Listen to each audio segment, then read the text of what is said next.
Kan ada seorang ulama yang isi perutnya terurai, kemudian dia berputar seperti keledai yang sedang berputar di penggilingan, seperti keledai yang berputar di penggilingan, isi perutnya terurai. Nah, penduduk neraka ngomong, bukankah engkau dulu ulama? Bukankah engkau dulu yang memerintahkan kami untuk berbuat baik? Dan bukankah engkau dulu yang mencegah kami, menyuruh kami jangan berbuat dosa? Kenapa kamu masuk neraka bersama kami? Apa jawab dia?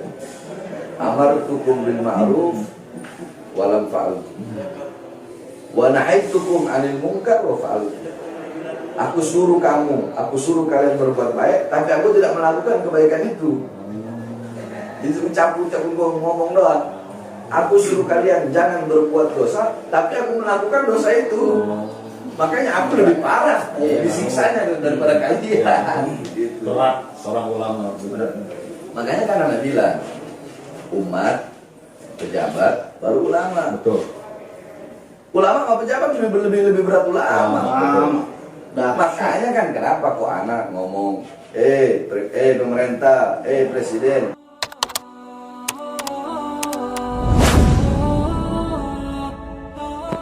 Rezeki yang saya punya ratusan ribu ekor kambing, tapi saya cuma potong 4.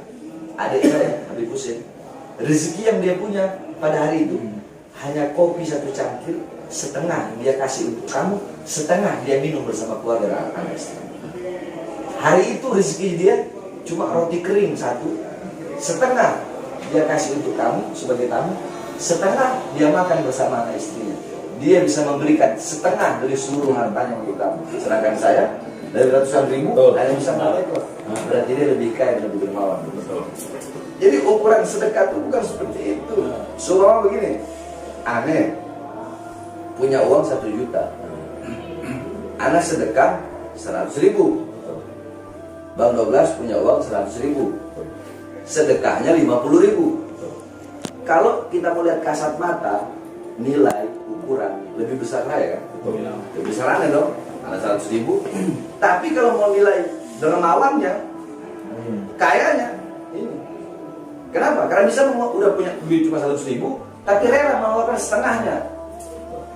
Anak 1 juta cuma 100 ribu. Jadi sedekah nggak harus nunggu kaya kata saya. Kita punya uang nih 20 ribu, 5 ribu, atau nggak setengahnya 10 ribu kasih. Ini nggak harus nunggu banyak uang. Iya betul. Nggak ada itu ya. Kalau anak yang berpikir, ada kan yang gimana mau sedekah, saya aja makan susah. Nah, ente makan ada makanan yang dibalik ente kasih setengah aja sama orang itu udah sedekah. Bahkan lebih kaya daripada orang kaya. Iya, bisa ngasih setengah hartanya. Setengah hartanya. Orang kaya dalam itu 1 hari rezeki dia itu 1 miliar. Bahkan ada yang dikeluarin. Betul. Kita semua punya rezeki dapat 10 ribu, 5 ribu kasih apa masjid, 5 ribu buat makan. Anak lebih kaya, dermawan. Setengah kaya saya gitu. Lebih kaya lagi Rasulullah. Habis semua artinya rakyatnya makmur. Kalau itu mah Nggak punya apa-apa, gamisnya udah busuk. Itu yang punya meninggal. Alas tidur yang dipakai itu meninggal. Jadi, bukan cuma begitu apa? Kata Sayyidatuna Aisyah ketika berdiri depan kuburnya Rasulullah, ya man lam yalbisal harir wa lam yanam 'alal firashil wathir, ya man kharaja minad dunya wa lam yashba' batnahu walau bi khubsis sa'id. Apa itu? Wahai seorang manusia yang tidak pernah berpakaian sutra, wahai seorang manusia yang tidak pernah tidur di atas kasur yang empuk, tidurnya di atas pelupa kurma. Wahai seorang manusia yang wafat, yang meninggal dunia dalam keadaan perutnya lapar, belum masuk sesuatu apapun, walau bikhubsis sa'ir, walaupun sekedar roti yang kering. Rasulullah wafat dalam keadaan nggak pernah mikir diri, ya umat. Malah dulu umat Rasulullah itu dari khalifah-khalifah besar. Rasulullah waktu membuka puasa, tiba-tiba ada orang yang ini, itu dikasih korbannya. Iya. Rasulullah minum pakai air putih. Iya. jadi realisasi pengamalan sebenarnya. Ada orang berbicara ayat, ada berbicara tak ada orang kira bilhalnya. Yang antum bilang tuh kita bil halal semua yang Habib Iya, bil halal. Itu dia. Bukan hanya Kita ucapan. perlu ucap. Tapi Padahal langsung dari- ayatnya alladzina yunfiquna fis syara'i wad dhar'i Bitatbik. praktek. Nggak ngomong. Ya. Praktek. Jadi ada sebenarnya itu dia berbicara ayat tapi nggak langsung ayat sebenarnya itu. Kan banyak Banyak. penceramah nih ngomong, sedekahnya begini. Tapi bil gaul, hanya dengan mulut saja. Ya ini gaulun bila fi'lin, gaulun bila amalin. Makanya dalam qasidah burda, astaghfirullah min gaulin bila amalin. Aku minta ampun kepada Allah atas perkataan tanpa ucapan, Perbuatan atas ucapan nggak sesuai perbuatan. atas ucapan yang dilontarkan tapi tidak membuat apa ucapan itu. Makanya kan di akhirat ketika itu dalam sebuah athar diceritakan ada seorang ulama yang isi perutnya terurai, kemudian dia berputar seperti keledai yang sedang berputar di penggilingan, seperti keledai yang berputar di penggilingan, isi perutnya terurai. Nah, penduduk neraka ngomong, bukankah engkau dulu ulama? Bukankah engkau dulu yang memerintahkan kami untuk berbuat baik? Dan bukankah engkau dulu yang mencegah kami, menyuruh kami jangan berbuat dosa? Kenapa kamu masuk neraka bersama kami? Apa jawab dia? Amartukum bil ma'ruf walam fa'al. Wa nahaitukum 'anil munkar wa fa'al. Aku suruh kalian berbuat baik, tapi aku tidak melakukan kebaikan itu. Itu ucap-ucap ngomong doang. Aku suruh kalian jangan berbuat dosa, tapi aku melakukan dosa itu. Makanya aku lebih parah disiksanya daripada kalian. Gitu. Berat seorang ulama.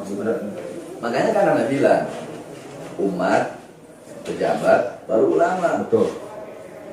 Ulama sama pejabat lebih berat ulama. Makanya Makanya kan kenapa kok anak ngomong pemerintah, presiden, begini kebijakan harus begini. Kenapa? Kewajiban anak. Kalau enggak, anak yang diminta pertanggungjawaban nanti sama Allah. Kenapa itu pemerintah yang berbuat begitu gak dibiarin?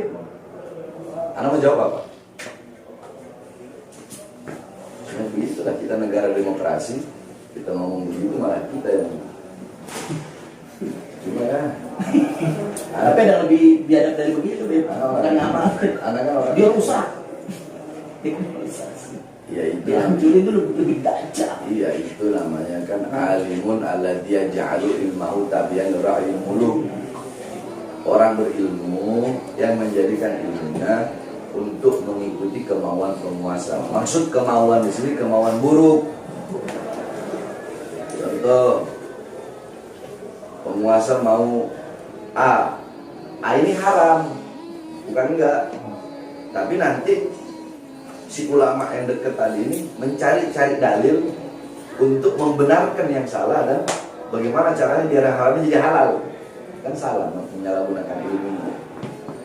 Harusnya kan ya halal tidak halal, haram tidak haram, baik bilang baik. Saking jahilnya kurang lebih dari dajjal.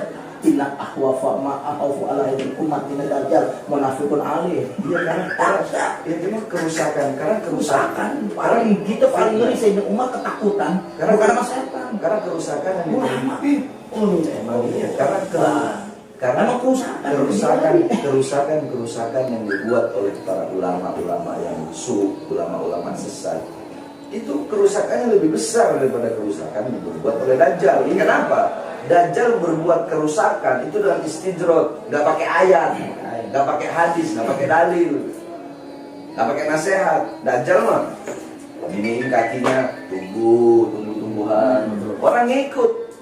Wahai Dajjal, tolong hidupkan orang tua saya yang mati. Hidupin. Nggak pakai ayat. Betul. Makanya Rasulullah kan lebih takut sama ulama yang munafik, ulama yang sesat. Kenapa? Sebab ulama yang sesat itu mereka menjual ayat. Kerusakannya itu sebab jual ayat Quran, jual hadis, jual ini. Atas nama agama dibikin. Jadi bukan menghidupkan Islam, Ini punya ayat juga.